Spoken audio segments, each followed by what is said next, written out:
오늘도 역시나 실망시키지 않는 JTBC. 요즘 들어서 빗나가는 일이 없습니다. 또 조작 뉴스를 하나 만들어냈어요. 그런데 지금 가만히 보니까 3대째 이 집안도 벌써 이제 그 홍진기라는 이 그 최고 우리나라의 완전히 그 친일파 앞잡이 사형 선고에서 살아난 사람의 아들 홍석현, 이분이 나이가 지금 이제 70대 초반이더라고요. 그리고 이 사람은 지금 명예회장입니다. 그리고 아들이 홍정도라는 아들이 지금 이제 40대 딱 간 넘었는데 이 사람이 지금 이제 모든 것을 다 책임지는 그런 상황인 거예요. 그러니까 이제 딱 그 손스키하고는 20년 차이가 나요. 예. 근데 이 두 사람이 같이 호흡을 맞춰가지고 지금 현재 가짜 뉴스를 조작을 하고 있죠. TF팀까지 만들었대요. 아예. 근데 이제 오늘 이 작자들이 만든 건 뭐냐면은 2011년도에서 2016년도 사이에 이재명 지사님 쪽에 운전기사가 혹시나 정의를 위하여 개정에 사람이 아닐까 하는 의혹이 든다 하는 내용이 있었거든요. 그런데 이미 또 밝혀진 겁니다. 누군지 그 계정 주인이 송이어링이라는 사람이 나와서 실토를 한 거예요. 그래서 국회에 가가지고 발표를 했는데 이것은 뉴스에서 완전 가려버리고 전혀 이제 이 사람은 의혹은 있었지만 실제로 사람이 나왔잖아요. 그런데 이 사람을 두고 이제 완전히 무슨 낙하산 인사가 있었다 이런 식으로 이제 끼워 맞추기를 하는 겁니다. 그런데 그것도 너무 웃기는 게 이상호 기자님이 자세하게 그 기사를 갖고 설명을 해주시더라고요. 경기도에서 이제 보도 뉴스를 낸 겁니다. 전혀 그런 일이 없다. 그러니까 국토부 주관 단체에서 뽑는 이제 그런 사람 있잖아요. 뭐 인력 채용하는 쪽에 수천 개의 사단법인이 있는 겁니다. 그러니까 이 사람이 경기도 사는 사람이니까 자기가 이제 그 수천 개의 사단법인 중에 한 개에 신청을 해가지고 거기 들어간 거니까 전혀 무슨 낙하산 인사니 뭐니 할 일이 없는 거예요. 무슨 낙하산 인사 같으면은 경기도에서 예산을 쓰는 곳, 거기서 그래서 뭐 큰 연봉을 받는다거나 뭐 아주 우월한 지위를 가지면은 얘기가 되는데 전혀 터무니가 없는 얘기. 이걸 갖다가 지금 JTBC라는 이 뉴스에서 손스키라는 사람하고 그 TF팀하고 같이 또 조작을 해서 만들어낸 겁니다. 세상에 맙소사. 이 방송국 왜 이러나요? 이때까지 쌓아온 이미지 완전 한꺼번에 다 깎아먹는데 도대체 이 사람들의 목적과 목표가 뭔지 그것을 이제 봐야 되는 거죠. 이 40살 간 넘은 이 사람은 이제 이미지를 위해서 좀 노력을 하든가 안 하고 20년 나이가 많은 손수키가 왜 이런 사람과 손을 잡고 이런 조작 뉴스에 가담을 해가지고 이렇게 할까? 저는 너무 이상해요, 인생이. 진짜 밀란 쿤테라의 불멸이라는 책이 생각이 나는데요. 그 책을 읽어보면은 사람들이 가지고 있는 어떤 그 욕망의 그 끝이 이제 잘 느껴지더라고요. 이제 너무 오래돼가지고 사실 정확한 내용은 기억이 안 나는데 그때 그 당시에 한 가지 생각이 나는 게 있다면은 사람들이 그러니까 자기 자신이 불멸한다고 착각을 하는 그런 게 인간이 가지고 있는 어떤 그런 어리석은 사람들이죠. 그러니까 어떻게 우리가 불멸을 합니까? 우리가 엄마의 뱃속에서 나왔듯이 나중에 자연으로 결국은 돌아가게 돼 있고 그동안에 남는 것은 내가 살아있는 동안 무엇을 했는가만 기억에 남는 거거든요. 그런데 나는 손수키가 지금 나이가 60이에요. 그동안에 쌓아온 것들을 완전히 다 까먹는 40살 먹은 이 조작하자고 하는 TF팀의 홍정도라는 홍석현이 아들하고 손을 잡고 이렇게 한다? 참 진짜 내가 볼 때는 한심한 결정이다. 손석희 인생을 봐서도 하도 딱해가지고 제가 자꾸만 얘기하는 거예요. 왜 이런 하이에나 때의 중심에 서나 원래 그런 사람이었나 하는 그런 생각을 다시 한번 해보게 되는 거예요. 그러면은 결국은 삼바를 듣기 위한 어떤 그런 것도 있고 뭐 몇 가지 노림수가 있겠죠. 근데 이 삼바가 내가 볼 때는 정말로 이제 문재인 정부의 아주 아킬레스건이 될 거라는 생각을 하게 돼요. 그래서 이제 12월 1일 날 민중 봉기가 일어난다고 하잖아요. 10,000명이 나온답니다. 그러니까 그 이유는 적폐청산이에요. 적폐청산 제1번이 뭔가요? 이렇게 우리가 가지고 있는 돈을 자기들 마음대로 삼성이 주물럭주물럭 해가지고 가져갔고, 예, 그 다음에 2,900억이 5조로 뻥튀기 하면서 서류 조작을 했기 때문에 도저히 이렇게 해가지고는 우리 국민들이 믿고 못 살겠다 한 거 아닙니까? 정부도 기업도 그렇잖아요. 그러니까 정확하게 밝혀라 하는 거잖아요. 근데 지금 현재 이제 어떤 분위기로 가냐면은 삼성에서 무슨 뭐 되치기를 하고 있다네요. 그래가지고 이제 상장을 이제 폐지하는 여부에 대해서는 연내에 결론을 내리겠다. 뭐 연내 해봤자 지금 이제 12월 1일 하고 한 달 남은 거잖아요. 그런데 여기서 어디서 그러면 이것을 이제 심사를 하냐? 한국거래소 기업심사위원회로 넘어갔다는 겁니다. 그래서 외부 인사가, 외부 전문가가 6명이 들어오고요. 한국거래소에 1명이 들어와요. 그래서 만장일치가 됐을 때, 그때 이제, 이게 그러니까 뭐, 거래 정지가 됐느냐? 아니면 뭐, 정상이라고 이제 자기들이 판단을 내리느냐? 이건데, 이게 지금 만약에 정상으로 간다면 우리나라는 완전히 비정상이죠. 예. 진짜, 지금 내가 볼 때는 12월 한 달이 시끄러워질 것 같고요.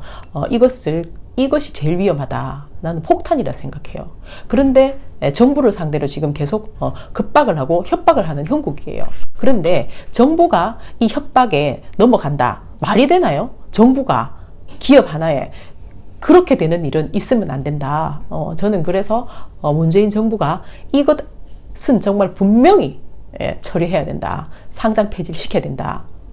본보기 없이 뭐가 됩니까? 뭐 우리나라의 기업이 뭐 위험하네 어쩌네 저쩌네 하면서 계속 이제 물고 늘어지겠지만 우리가 탄핵시켰을 때를 생각을 해봐야 되는 거예요. 적폐청산의 청신호가 되기 때문에 안 하면 안 된다. 반드시 해야 된다. 저는 그렇게 생각을 합니다. 그리고 이제 청와대에서 이제 특별 뭐 감찰반이라 해가지고 뭐 이제 검찰, 경찰 각각 8명씩 해서 한 20명 정도를 그 안에 해놓고 무슨 이제 어떤 부정부패, 비리 이런 것을 하겠다 이렇게 했는데 완전히 그 안에서 그 반대로 했잖아요. 뭐 음주운전, 폭주, 뭐 아예 그 비리에 가담이 된다거나 그렇게 해가지고 지금 완전 전부 다 그냥 갈아엎는다 이런 분위기가 됐잖아요. 그렇게 해서 지금 이제 조국 이분이 완전히 이제 어떤 자기 그 리더십이라든지 살아보는 안목이라든지 이런데 치명상을 입게 된 것 같아요. 저는 조국 이분이 사람을 그래 볼 줄 모르나? 바본가? 이런 사람이 어떻게 민정수석을 해요? 왜 이런 사람을 민정수석을 맡겨놨죠?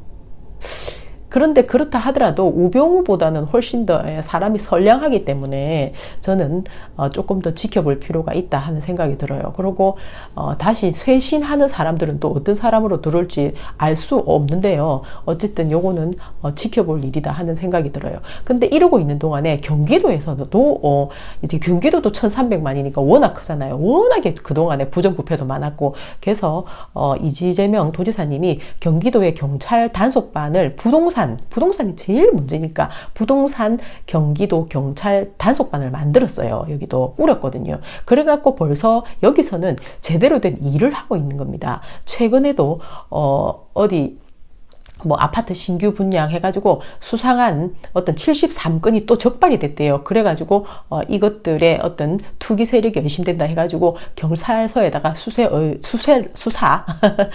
의뢰한 게 뉴스에 나온 걸 봤거든요.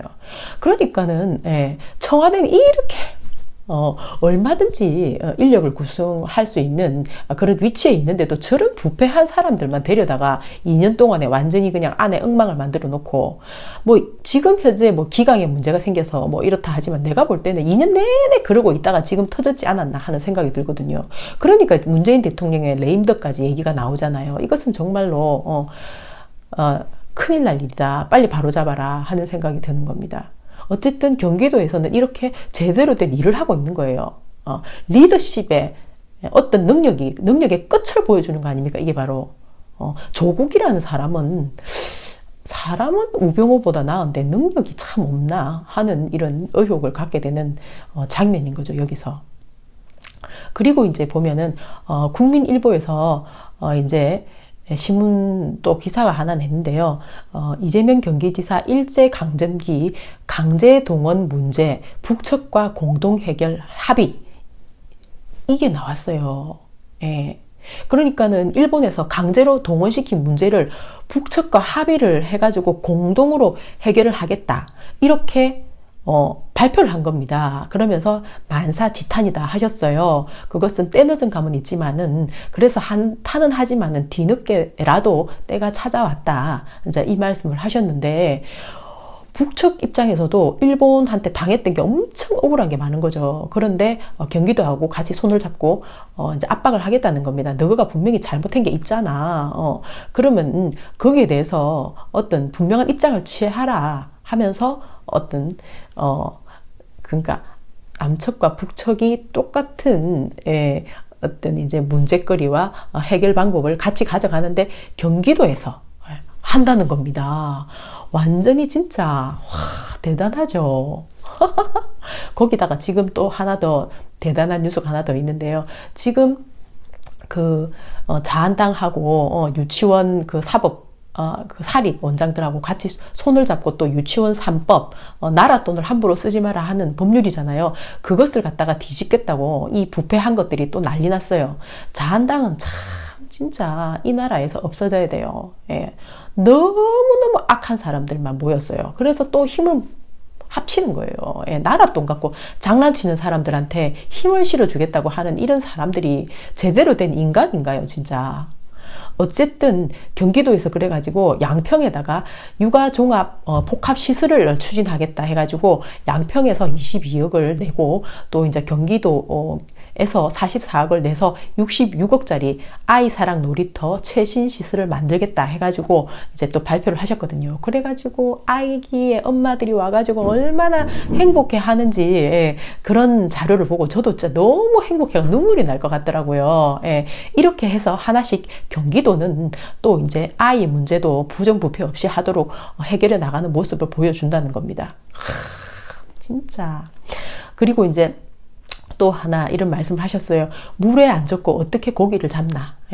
개혁 의지를 재확인을 한 겁니다. 지금 이 완전히 폭풍우 속에서도 이 어둠 속에서도 빛을 밝히는 얘기가 아닙니까? 그죠? 그러면서 이제 국토보유세를 반드시 이제 실행을 하겠다. 또 천명을 하셨어요. 왜냐면은 자동차세라든지 뭐 이렇게 담배세라든지 이렇게 사람 하나하나에 먹이는 세금, 이런 세금은 안 된다. 그런 거는 하지 않지만은 이제 땅을 가지고 우리 5천만 국민 모두가 다 공평하게 가져가야 땅을 가지고 일부 5%가 다 가지고 있으니까 이 세금 제도를 바로 잡아서 땅의 세금을 바로 잡아서 국민 모두가 나눠 갖는 이 세금을 가지고 뭐 엉뚱한 데 쓴다는 건 아닙니다. 또 뭐 유치원에 퍼주고 뭐 여기 퍼주고 저기 퍼주고 해가지고 저것끼리 나눠 먹는 이런 게 아니라 100% 전부 다 다시 다 국민들에게, 주권자들에게 다 돌아가도록 하겠다, 이렇게 하신 겁니다. 이것을 위해서 어떻게 보면 지금까지 달려왔다 해도 과언이 아니에요. 여기에 대해서 이제 어떤 그런 그 기득권들, 5%인 기득권들, 그 대기업 어떤 족벌 체제를 가지고 있는 이 악마 하이에나 떼들이 완전히 단체로 힘을 합쳐갖고 반대하고 나온 거죠. 예. 그러면은 나라 전체가 완전히 불행한데 그런 거 전혀 상관 안 합니다. 하이에나 떼들은. 그래서 그 사람들한테 어떤 좋은 마음을 가지고 다 같이 잘 살아보자 대한민국, 이런 마음이 있을 거라고 생각하면 그것은 정말로 철저한 잘못된 생각이에요. 하이에나들은 그런 거 없습니다. 무조건 잡아 죽이거나 잡아 먹기 바빠요. 그런 거 없어요. 망하든 말든 상관없어요. 자기들은 그냥 다른 나라로 가면 그만이다. 이렇게 생각할 수 있는 가능성이 굉장히 높죠. 그렇지 않다면은 지금 이런 식으로 이런 잔인한 행동은 할 수 없다. 그렇게 생각을 하거든요. 그래가지고 지금 이제 완전히 12월 1일 날은 대규모 집회들이 엄청 많이 이제 일어날 예정이에요. 보니까 적폐청산이 제대로 안 되고 있어가지고. 그리고 지금 12월 1일 날 또 이제 뿐만 아니라 여기 우리 그 이재명 지지자들도 광화문으로도 가고 성남지청으로도 가잖아요. 근데 이제 노동자 단체, 뭐 장애인 단체 이런 사람들도 다 마찬가지로 12월 1일 날 같이 민중봉기를 할 거라고 다 알려온 겁니다. 그래가지고 내가 볼 때는 이제 청와대하고 여의도가 좀 긴장해야 된다. 지금까지 이런 식으로 폭주를 하고 제대로 된 일을 안 하고 문재인 대통령한테 오히려 당에서는 해가 됐잖아요. 뭐 한 게 있나요? 당에서 도대체가 맨날 엉뚱한 소리만 하고 있었죠. 이재명이 어쩌고 저쩌니 하면서 일은 안 하고. 그래가지고 경기도의 체육인들이 단체로 또 들고 일어난 겁니다. 그래가지고 이재명 흔들지 마라 이러면서 이제 그 정치 탄압 중단 촉구 결의 대회를 가진 겁니다. 경기도 체육회에서. 그리고 또 이제 경기도 장애인 세계 단체에서 이재명 지사 부부 마녀 사냥 정치 살인 즉각 중단하라고 또 촉구하는 성명서를 냈어요. 네, 여기서도. 그리고 이제 네. 여기 이걸 제가 이제 안 보여드렸는데요. 여기 보면은 이게 나왔어요. 이게 전혀 그 이재명 경기도지사님한테 해경국 뒤집어 씌운 조작 뉴스 있잖아요. 그 자료 이제 아이디를 직접 갖고 있는 사람이 국회에 나와갖고 다 얘기를 했는데 그 사람 자료가 이렇게 떴거든요. 그런데 이때까지 조작으로 방송한 사람들은 이걸 전부 다 숨기고 하나도 내보내지 않았어요. 예. 그래서 방송의 기본은 신뢰잖아요. 우리나라 방송은 신뢰가 하나도 없습니다. 전부 다 조작됐어요, 완전히. 근데 방송에서 무슨 말을 하나 보자. 텔레비가 이랬다. 이렇게 말하는 사람들은 굉장히 지금 현재 이 시대에 위험한 삶을 살고 있는 사람이다. 예, 그렇게 보면 되는 것 같아요. 그래서 그 사람들도 역시 우리하고 같은 이웃이잖아요. 그러니까 방송에 철저하게 쏟고 있는 사람들한테는 이것을 알려줘야 된다. 몰라서 그렇다. 하면 할 수 없는, 몰라서 그렇다면은 알려줘야 된다. 예. 우리가 서로가 다 같이, 이웃으로 연결돼서 살아가잖아요. 그런데 너무 안 됐잖아요. 몰라서 그런 사람들이. 그러면은, 손을 잡고, 광화문에 갈 수 있으면 같이 가는, 그것은 일종의 나는, 사랑행위라 생각해요. 우리가 서로 돕고 사랑하면서 살아가야지. 이렇게 불신하고 미워하고 이렇게 살아가면 하이에나 때 아니면 똥파리 때가 되어서 완전히 그 전체가 우리나라 전체가 지옥에 완전히 그냥 저 밑에 처박혀 버리는 겁니다. 그 지금 유치원 그 원장들 하는 거 보세요. 사립 유치원 원장들 힘을 합쳐가지고 저 사람들 제정신이 아니거든요. 예, 저 사람들이 바로 이제 정말 위험한 집단인데 저런 학업을 애들 가리키는 사람들이 저렇다는 것이 너무나 참담하다. 그런 생각을 하거든요. 그래서 경기도에서 지금 이재명 도지사님이 추진하는 이런 육아종합 복합시설 추진 이런 것은 점점점 저런 문제를 해결하는 중요한 터닝포인트가 될 것이다. 이렇게 생각을 해요. 그래서 이제 광화문에 사람들이 가서 제가 볼 때는 지금 민중의 어떤 그런 진실을 알리는 어떤 깨달은 자의 최초의 모임이 되지 않나. 2018년도 마지막 12월 달에 그런 생각을 합니다. 그리고 이제 성남지청에 또 그러니까 3시에서 6시까지죠. 예. 추운데 옷 따뜻하게 입고 또 가셔서 아마 익숙하신 분들도 서로 많을 것 같아요. 따뜻하게 웃으면서 완전히 어떤 역사들의 한 순간들이잖아요. 그것이 전부 다 알고 보면은 화이팅! 바이!